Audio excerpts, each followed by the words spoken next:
In this video, we're going to introduce you to a plugin called Thank Me Later. Thank Me Later is a plugin that will automatically email commenters on your website a few days after they leave a comment, just saying, well, thanks. So that's where the name comes from, of course. So on my screen now, I've installed the plugin, it's activated, but I've just got this message at the top saying I need to complete the install. So that's where we're going to kick off from. I'm going to hit that. And the first thing it wants me to do is to enable email open tracking. So as it says, what it does is allows you to see the number of emails that have been opened that Thank Me Later has sent.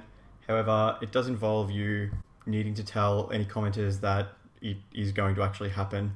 So you can turn it on if you want, but in some cases it may be best not to. It really just depends how much you want that data. I'm just going to go with do not enable for now. And so that's really all you need to do. It's set up and ready to go. Here on the screen you can see that the developer is asking for a donation, which is pretty common. It's certainly not uncommon. You can go through and do that if you like. Other than that, let's get started. So we'll just jump into the main Thank Me Later page here. And here you can see we've got one message currently set up, and what we can do is actually go through and edit that. So here we can see it says who the email will be from. So whenever that email is received by the person, it will say from this name, from this email address, and then the subject. You'll notice that the post title, that will actually generate the title of the post. So pretty straightforward, I think, relatively easy to get your head around, even if it's new to you. And then over on the left-hand side, you can see what's actually generating the email. And on the right-hand side, you can see a preview. So what we've got is from the subject, thank you, and then hello name, thanks for your comment on post.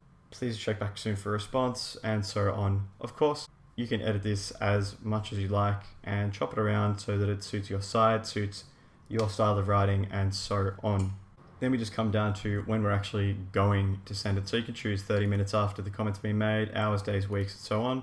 Set a limit for it to be sent out, and then targeting. So targeting is a little bit more interesting. You've got the various tags, categories, and posts that it can be set to, but of course, targeting all posts is probably for the best, just so that it's very broad coverage. And then just down the bottom, we've got that same setting from before. Do you want to track if people are opening it? You can turn this on if you want. Otherwise, when you're done making changes here, hit Save Changes. And that's really all you need to do. So whenever people start making comments on your website, they'll get that email saying thank you for your comment, and so on. Really handy, a great way of getting people to come back to your website and really reinforce your particular brand or your website name and so on with the reader. Hopefully you get some use out of this plugin, and of course, if you have any questions at all, please feel free to ask in the comments below.